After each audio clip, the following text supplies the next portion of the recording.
काही रिकामशोट लोक, विशेष करून तरुण पोरं कुचरवाट्यावर बसतात. आता वाटूरला किती कुचरवाटे आहेत काही नाही मला माहित नाही, पण कुचरवाट्यावर बसतात आणि व्हॉट्सअपला टाकतात. काय येतं व्हॉट्सअपला?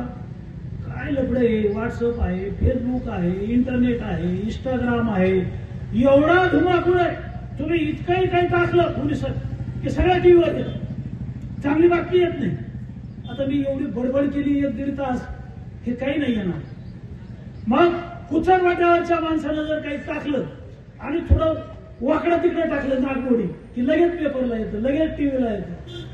मी सांगितलं की कुत्रा माणसाला चावलं त्याची बातमी होत नाही, पण ज्याने व्हिडिओ पाठवला त्याचं नाव माहित नाही, ती बातमी खरी आहे का खोटी आहे कोणी तपासत नाही. कुचरवाट्यावर बसल्या बसल्या ते काय लिहिते की आमच्या गावातले 9-10 जण आहेत ना आमदाराच्या दावणीला बांधलेले. अरे आमदाराच्या दावणीला बांधलेले, तुमच्या गावात वॉटर ग्रीडचं पाणी आणलं, तुमच्या गावात पाण्याची टाकी आणली, तुमच्या गावात सिमेंट रोड आणला, तुमच्या गावात 4-5 सभामंडप आणले, तुमच्या गावात लाडक्या बहिणीच्या पगारा चालू केल्या, तुमच्या गावात संजय निराधारच्या पगारा चालू केल्या, तुमच्या गावात श्रावणबाळ योजनेच्या पगारा चालू केल्या, तुमच्या गावामध्ये जे काही ज्येष्ठ नागरिक आहेत हे पटकेवाले मामा येतात इथं, कलेक्टरला पेन्शन होतं, तहसीलदारला पेन्शन होतं, आमदाराला पेन्शन होतं, कलेक्टरला पेन्शन होतं, मंत्र्याला पेन्शन होतं, मुख्यमंत्र्याला पेन्शन होतं, सगळ्याला पेन्शन होतं, शेतकऱ्याला नव्हतं. आता तुम्हाला मोदीजींनी अटल पेन्शन योजना आणली, ज्याचं वय 65 वर्षापेक्षा जास्त आहे, अशांचं मानधन पगार चालू केलेले आहेत आणि कोणाला करायचे असलं तर करू शकता. पण कुचरवाट्यावरचा काय टाकतो की हे 9-10 लोक भाजपच्या आमदाराच्या दावणीला बांधलेले. मग तालुक्यावर काय लिहितात की हे लोक देवेंद्र फडणवीसांचे अंधभक्त आहेत, हे नरेंद्र मोदीजींचे अंधभक्त आहेत. कोण लिहितं? कुचरवाट्यावरचे काट्टे. काट्याचीच बातमी होती पाहिजे. काय लिहितं ते?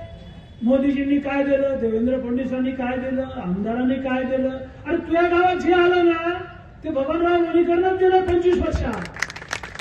दुसऱ्याने कार्याची डबी दिली नाही, कोणता पक्षाला असू द्या. आणि कोणत्याही पक्षाच्या नेत्याला माझं आव्हान आहे, गावातल्या कोणत्याही सरपंचाला, जिल्हा परिषद सदस्याला, पंचायत समितीच्या सदस्याला, तुम्ही कोणत्याही पक्षाकडे तुमच्या आणि कार्याची डबी आणून दाखवा, नाहीतर झेंडूबामची बाटली आणून दाखवा डोक्याला लावायला. नाही आणू शकत तुम्ही.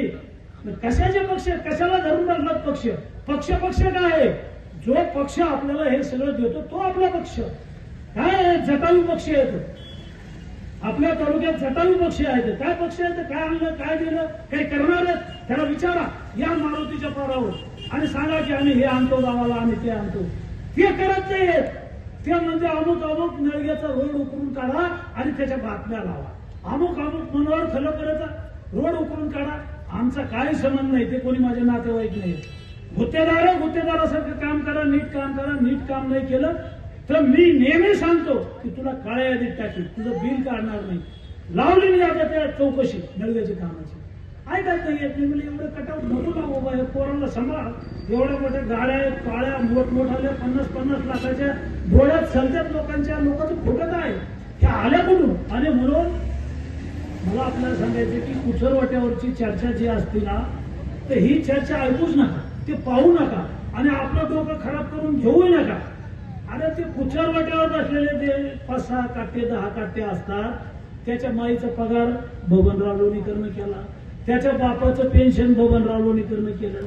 नरेंद्र मोदीजींनी 6,000 रुपये तुझ्या बापाला पेरणीला दिले. तुझ्या माईच्या, तुझ्या बहिणीच्या, तुझ्या बायकोच्या नावावर लाडक्या बहिणीचे पैसे आले.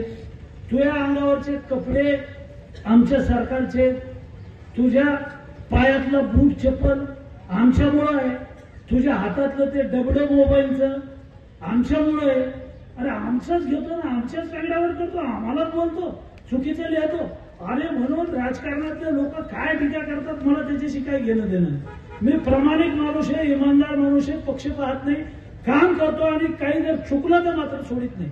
शेवटी राग येतो माणसाला. पहा बरं, तुमच्या आमदाराच्या काळात असं काही होतंय?